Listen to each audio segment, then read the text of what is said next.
Muy buenas noches.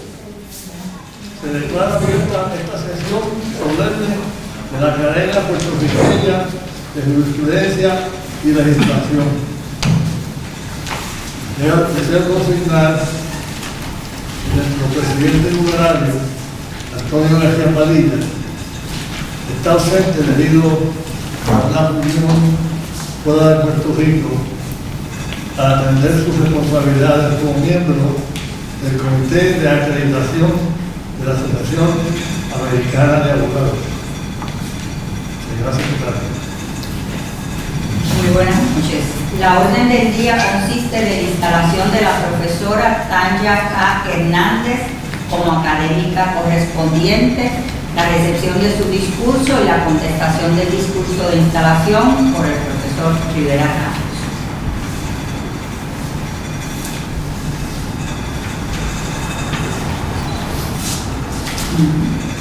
Oportunamente, el Pleno de Numerarios de la Academia Puertorriqueña de Jurisprudencia y Legislación eligió a la profesora Tanya K. Hernández a formar parte de este grupo. Hoy procederemos con la instalación formal. Les ruego al numerario Carlos Ramos González que presente los antecedentes profesionales de la profesora Tanya K. Hernández.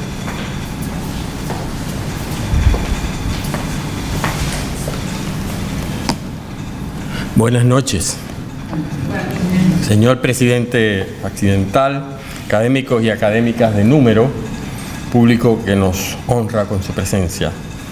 En atención a uno de los propósitos de esta academia, a saber, estrechar los lazos de colaboración con juristas puertorriqueñas o vinculadas a los temas que interesan nuestro derecho, hoy instalamos a esta distinguida profesora, la doctora Tanya Kateri Hernández, como académica correspondiente. Al presente, la profesora Hernández ostenta la cátedra Archibald R. Murray de la Facultad de Derecho de Fordham University, ubicada en el estado de Nueva York. Ha sido también profesora de St. John University, Rutgers y George Washington University, todas en sus escuelas de Derecho. En 1986 obtuvo su bachillerato en Sociología en Brown University y en 1990 recibió su grado de Juris Doctor de Yale University. Como sabemos, ambas son universidades de extraordinario prestigio y reconocida excelencia en Estados Unidos y en el mundo. Sin embargo, si importantes fueron estos logros académicos, más importante aún son las reflexiones de la propia profesora Hernández cuando ha narrado las enormes dificultades y retos que tuvo que superar para lograr estas metas académicas.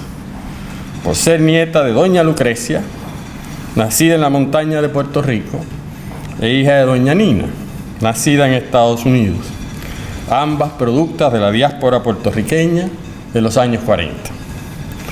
La vida de esta distinguida jurista ha sido marcada, al decir de la propia profesora, por las vivencias y discrímenes hacia las personas racialmente mixtas y sobre todo hacia los afropuertorriqueños y puertorriqueñas. Los invito a leer sus dos libros que comentará en la noche de hoy. De hecho, en el prólogo de su libro, Multirrazas y Derechos Civiles, Historias de Discrímenes hacia las Razas Mixtas, encontramos una dura descripción de las vivencias y razón de ser a las que he aludido.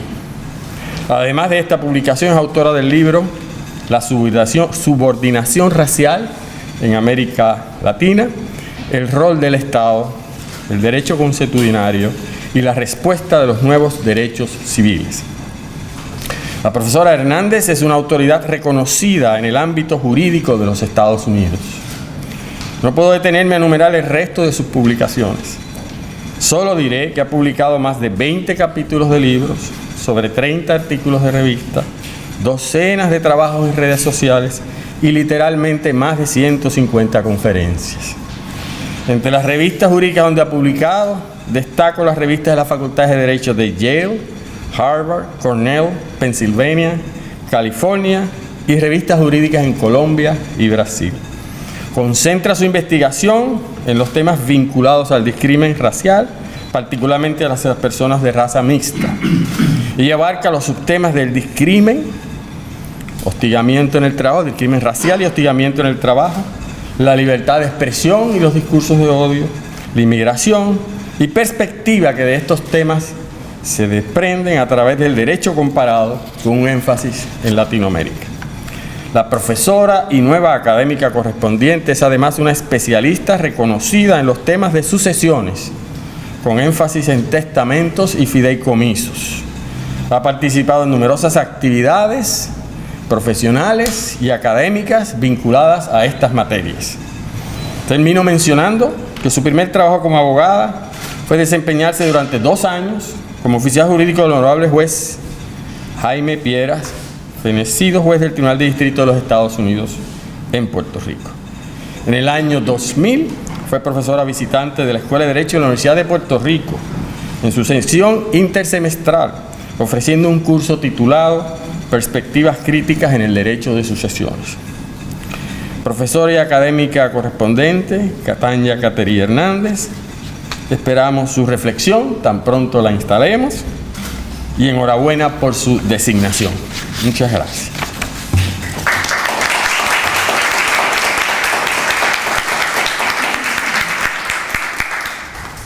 Gracias, profesor.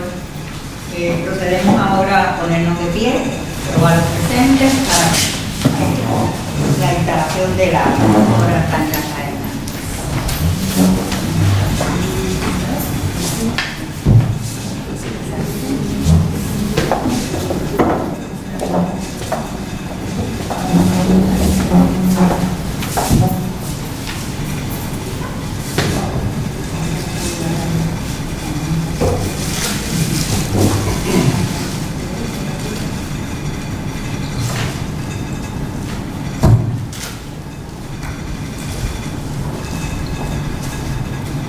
Está de oro,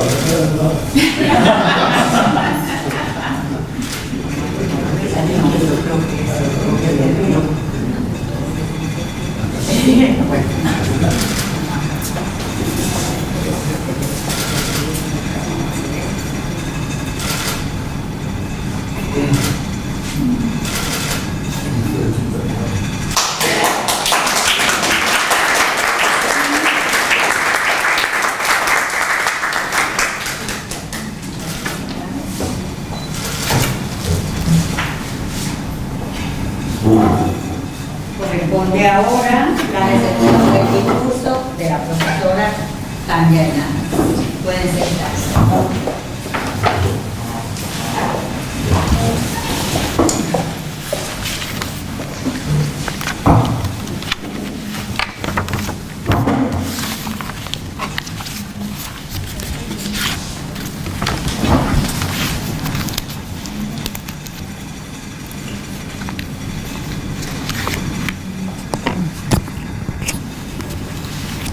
Muchas gracias a la Academia por este gran honor de instalarme como académica correspondiente. Y gracias a todos los invitados por el apoyo de estar aquí conmigo esta noche. En ningún momento de mi vida, como nueva yorkina, se me pudo ocurrir que algún día la Academia tendría interés en mis ideas como académica. Estoy segura que el juez Jaime Piedras Jr., mi primer jefe legal, se está riendo muchísimo desde el cielo. Muchacha, dirá él. En el tiempo que tengo para conversar de lo que he publicado, quiero destacar unos puntos centrales del libro La subordinación racial en Latinoamérica. Y después concluir describiendo el libro más reciente que se titula Multirraciales y Derechos Civiles, Historia de Discriminación de Razas Mixtas. ¿No está entendido? Ahora sí, ok. El primer libro, La subordinación racial en Latinoamérica, se enfoca en el hecho que a pesar de las diferencias en demografía racial, en toda Latinoamérica hay una realidad común, contraria a los negros. No obstante, la negación latinoamericana del racismo está profundamente ligada a entornos racialmente jerárquicos. Ese dualismo social se facilita históricamente por el desarrollo de comparaciones estratégicas con el sistema racial de los Estados Unidos, que pretenden describir a Latinoamérica como una región inocente que no ha recurrido al racismo. Llamo a eso en el libro la retórica de la inocencia racial. Por ejemplo, en la encuesta efectuada por la BBC sobre las actitudes raciales latinoamericanas, era bastante frecuente la siguiente apelación a la inocencia. Y aquí cito: no creo que haya mucho racismo en Latinoamérica porque nosotros somos una mezcla de razas de todo tipo, tanto europeos, africanos, asiáticos y demás razas. ¿Cuáles son las demás? Las demás razas habidas y por haber. Pero entiendo que en muchas partes hay racismo, sobre todo en los Estados Unidos, es a donde abunda el racismo. Fin de cita. Es decir, que con el mestizaje no podemos ser racistas. De hecho, Latinoamérica se ha enorgullecido tradicionalmente de la ausencia histórica de leyes de segregación racial ordenadas por el Estado, como las que existieron en los Estados Unidos en los años 40.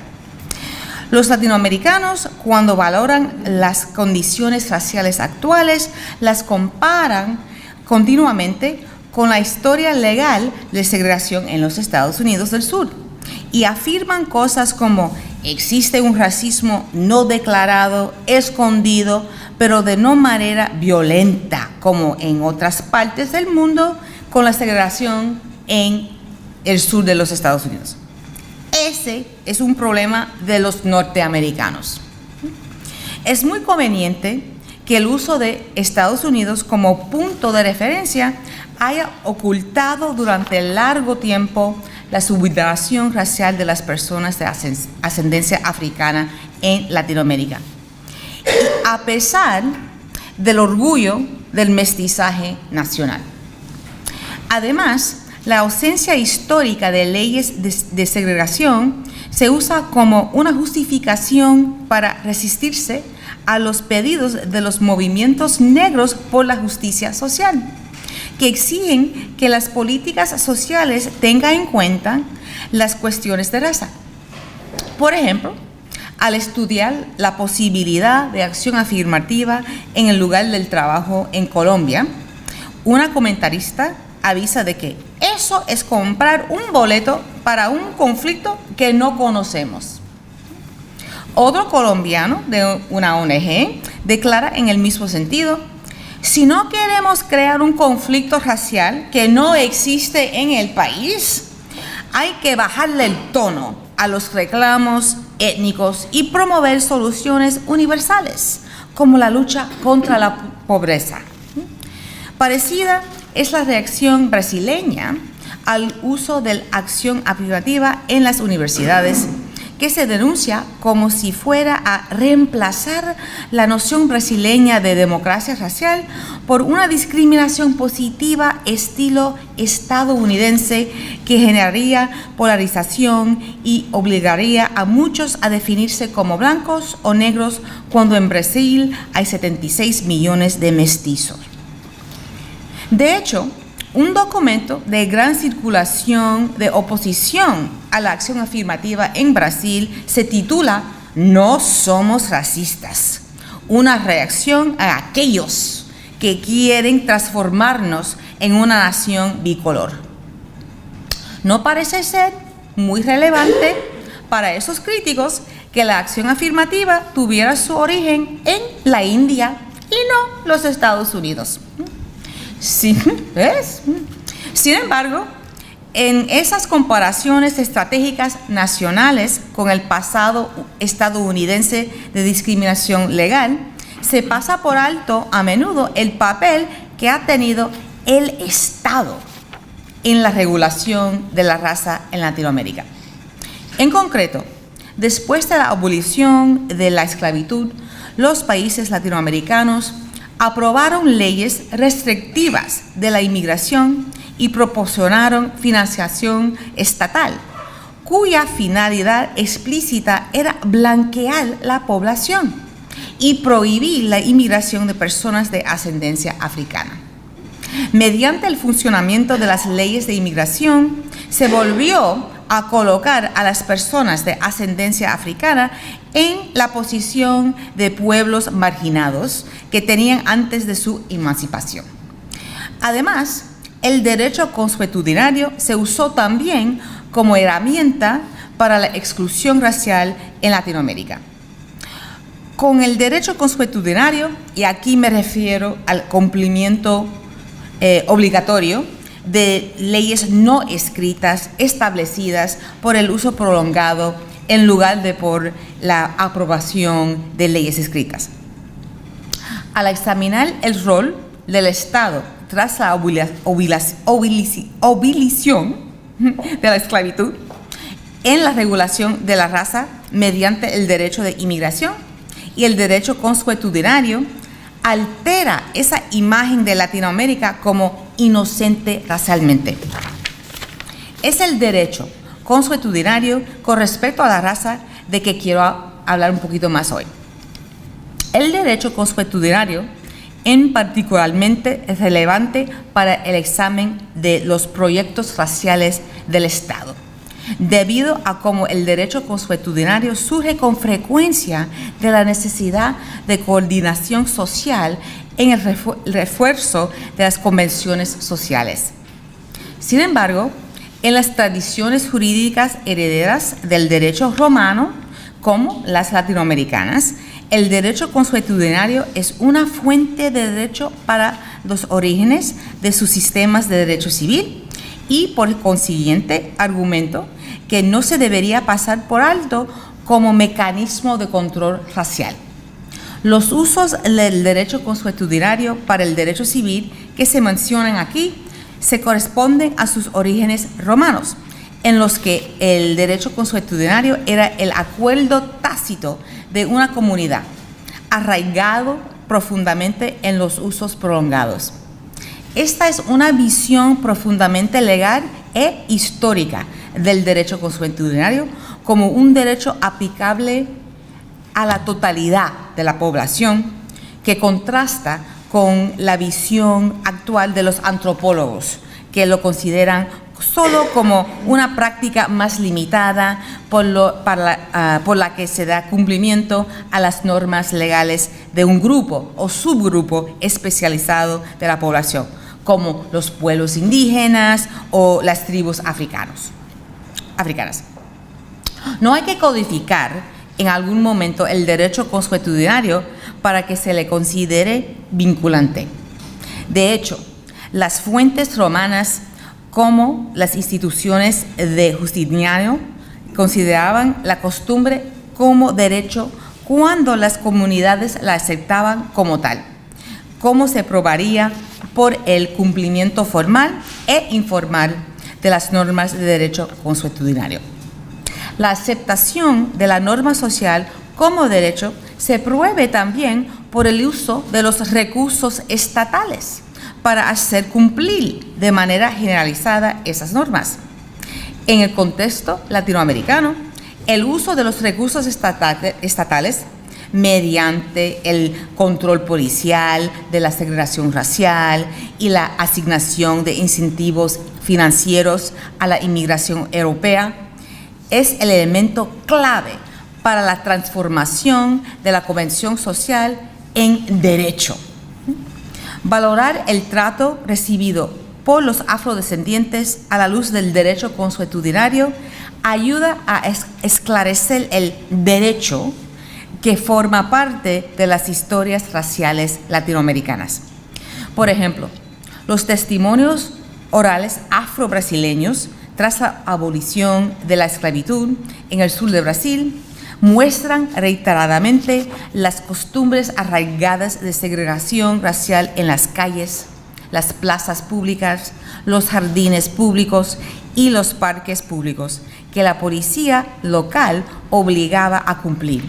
Por ejemplo, encarcelando habitualmente a los afro-brasileños que no las respetaban. Esas prácticas se pueden caracterizar como derecho consuetudinario, en la medida en que se impusieron mediante acciones físicas y los funcionarios estatales se sintieron obligados a hacer cumplir las normas de la comunidad, a pesar de la ausencia de normas escritas en el código o de declaraciones estatales explícitas de que las costumbres fueran derecho. Llamo a esto en el libro el derecho consuetudinario de la regulación de la raza, para indicar las formas en las que la norma social de la exclusión racial actuó efectivamente como un sistema legal en el que los recursos del Estado y la coacción se usaron para mantener la marginación de las personas de ascendencia africana. Por lo tanto, mi uso del derecho consuetudinario se concentra en las formas en las que las normas de exclusión social eran algo más convenciones sociales que se equiparaban a las normas jurídicas. Al valorar el papel del derecho consuetudinario de esa forma, aumenta nuestra comprensión de la regulación de la raza en Latinoamérica.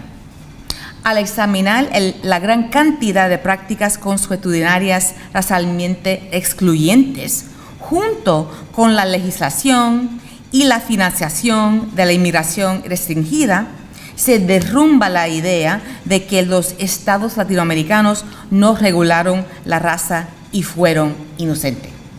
Sin duda, los detalles del contexto jurídico latinoamericano no se pueden equiparar directamente a las de la historia estadounidense de la segregación. Así que no me tienen que preguntar eso. De hecho, la verdadera maldad de las restricciones raciales estadounidenses surgía no tanto del hecho de que las leyes de segregación estuvieran codificadas en leyes formales escritas, sino de que cómo esas leyes indicaban la participación del Estado en la discriminación racial. El derecho consuetudinario en Latinoamérica aclara el mismo sentido, el papel pernicioso del Estado en la regulación de la raza. Aunque es cierto que la variación histórica y sociopolítica en la región es grande, Perú no es Colombia, no es Venezuela, sí, yo sé. El objetivo del libro es desarrollar las características comunes, el patrón, que suelen pasar por alto sobre cómo el derecho consuetudinario latinoamericano consolidó grandes privilegios raciales socialmente construidos y cómo continúa creando considerables desigualdades raciales en todos los índices socioeconómicos y políticos. Con el libro quiero desbaratar la narrativa tradicional que habla de un pasado racial jurídico benigno en Latinoamérica y reexaminar la relevancia de esa narrativa para el desarrollo de las leyes antidiscriminación en toda la región. Si se tiene en cuenta la resistencia de las élites a las políticas públicas de igualdad concretas promovidas por el Estado, o el Estado moderno, es importante proporcionar una explicación completa de la participación estatal en el mantenimiento de la jerarquía racial. A su vez, la explicación que proporciona el libro apoya adicionalmente las políticas de igualdad racial latinoamericanas, que en la actualidad se están demandando ante los tribunales y se denuncian en el discurso público. A explicar en detalle la complicidad histórica de los estados latinoamericanos con la instauración y el mantenimiento de las jerarquías raciales, se acaba con el mito latinoamericano de la inocencia racial y en el lugar de eso se promueve la reivindicación de los movimientos por la justicia social para que haya una participación directa del Estado en la consecución de la igualdad racial. El nuevo libro, Multirraciales y Derechos Civiles, Historias de Discriminación de Razas Mixtas, ya listo en Amazon para vender. Es en muchos aspectos una continuación de mi investigación sobre la política del mestizaje que comencé en el libro anterior, que acabo de compartir con ustedes. En el nuevo libro apliqué las percepciones sobre los límites del mestizaje para resolver la discriminación racial en Latinoamérica. Y las usé para examinar el contexto norteamericano. Examiné los relatos de personas de raza mixta que presentan demandas de discriminación racial en los tribunales norteamericanos. Comencé esta investigación porque a medida que crece la población de raza mixta en los Estados Unidos, la fascinación norteamericana por la identidad mestiza, multirracial, ha promovido la creencia de que la mezcla racial destruirá el racismo, que esto es algo nuevo que ha descubierto los Estados Unidos. Sin embargo, las personas multirraciales mestizas aún enfrentan discriminación. A la misma vez, muchos eruditos legales en Estados Unidos sostienen que los casos de personas de raza mixta son distintas de discriminación que enfrentan las personas de otras razas. Y además que las leyes tradicionales de derechos civiles basadas en un estricto binario negro versus blanco deben reformarse para dar cuenta de los casos de discriminación contra aquellos que se identifican como mestizos. El libro, el mío, desacredita esta idea y se basa en una gran cantidad de casos jurídicos para demostrar que los multirraciales se enfrentan a los mismos tipos de discriminación que otros grupos sociales y raciales. Sostengo que las personas multirraciales son el objetivo principal de la discriminación debido a su falta de la blancura, no del mestizaje. Y los casos resaltan la necesidad de apoyar las estructuras legales existentes en lugar de crear un nuevo sistema. Llegando en un momento en que el racismo explícito está resurgiendo, el análisis de los casos de discriminación multirracial es esencial para fortalecer el enfoque de la Ley de Derechos Civiles en el privilegio racial y el legado persistente del sesgo contra los no blancos. Y tiene mucho que enseñarnos sobre cómo movernos hacia una sociedad más igualitaria. En fin, lo que reúne todo lo que he publicado es esta preocupación con la igualdad racial y el deseo de usar el sistema legal para mejorar nuestras sociedades poco a poco. Espero que hayan encontrado algo de interés en lo que he compartido. Gracias por su atención y la bienvenida.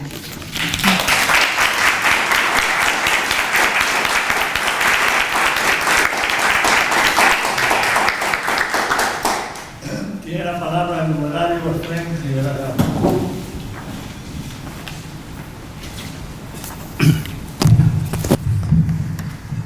Muy buenas noches, señor vicepresidente, señoras y señores académicas y académicos, profesora Tania Hernández y distinguido público que nos acompaña.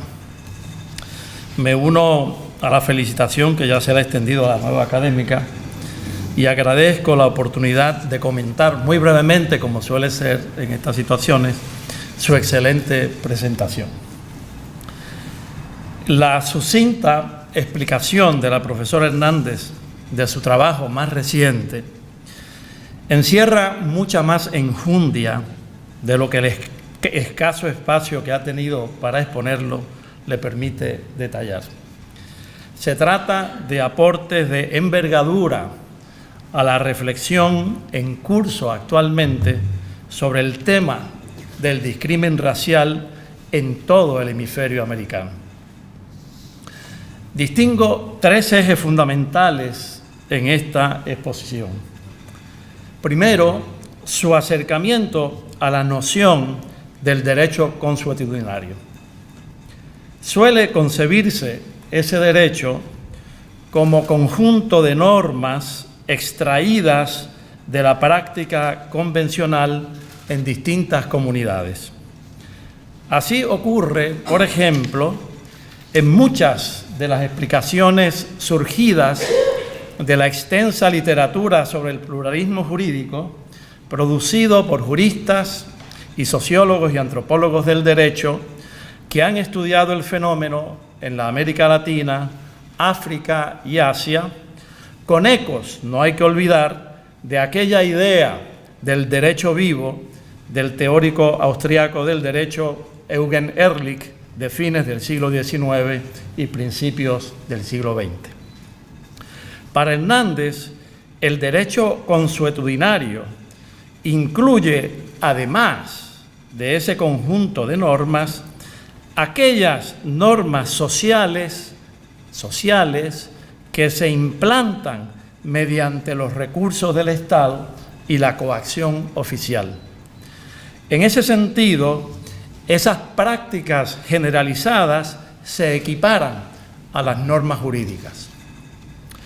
Esta concepción le permite a la autora concluir que en América Latina el Estado y el derecho, al poner sus recursos al servicio de la práctica social segregacionista, han jugado un papel determinante en la construcción de un universo de privilegios y exclusiones raciales. La contribución teórica de este acercamiento de la autora rebasa el tema específico del discrimen racial. En segundo lugar, su señalamiento de la persistencia del discrimen racial en la América Latina, en particular contra las poblaciones afrodescendientes, abona a un debate que ha tomado nueva fuerza. La profesora Hernández, como hemos visto, se centra en la situación de las poblaciones afro-latinoamericanas, lo que constituye hasta cierto punto una cierta novedad en los estudios latinoamericanos.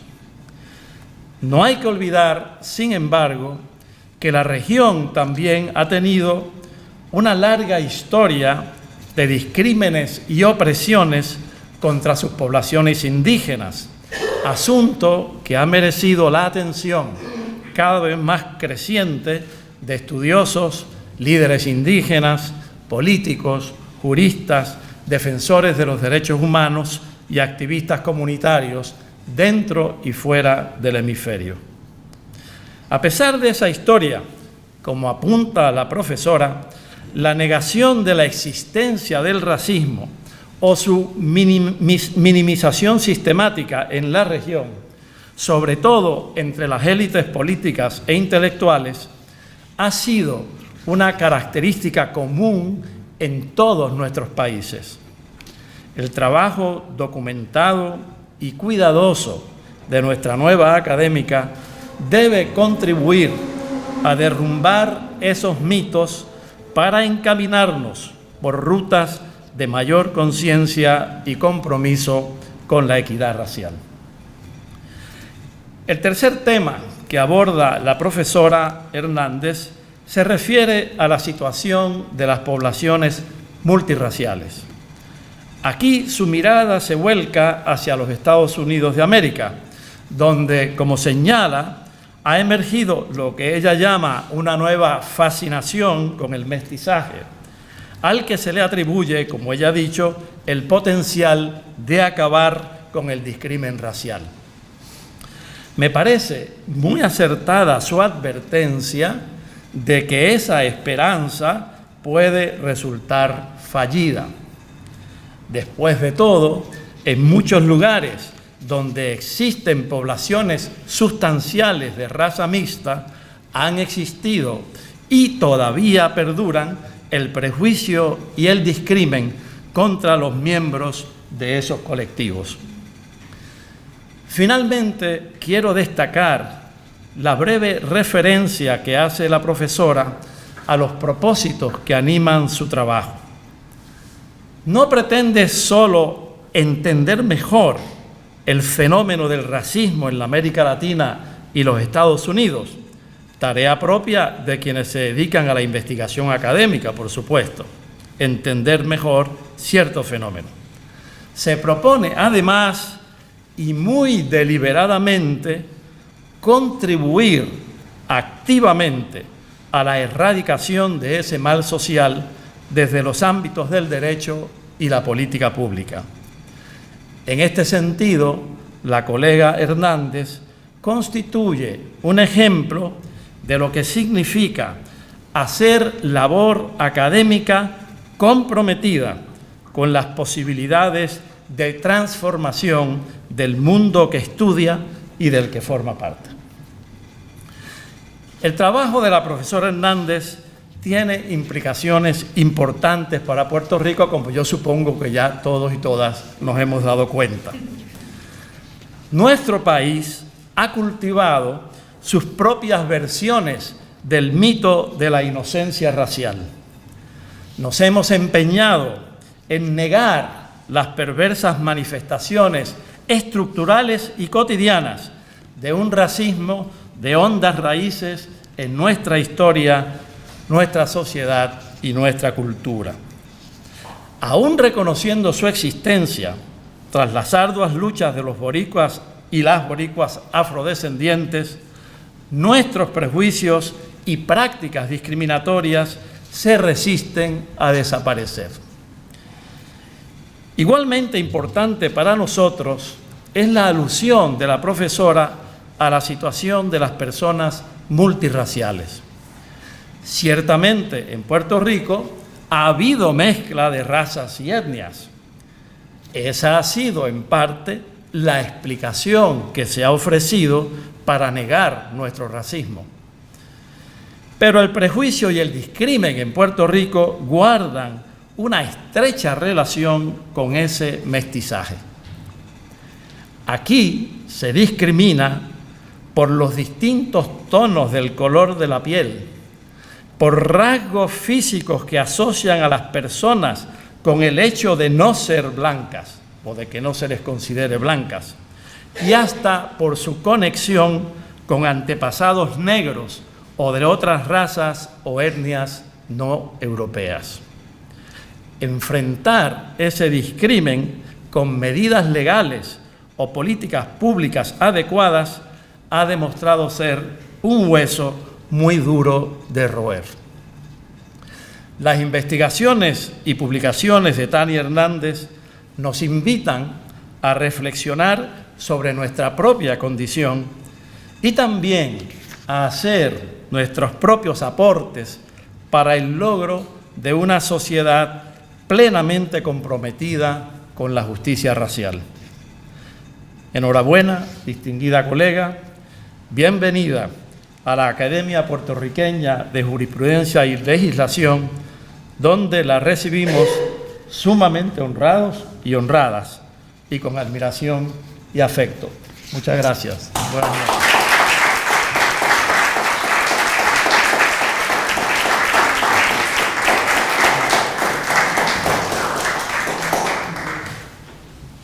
Muchas gracias, profesores, por tan interesante charla, y hemos concluido con la sesión solemne de la noche. La Academia les invita a todos a un vino de honor y les agradece su presencia. Gracias a los trabajos.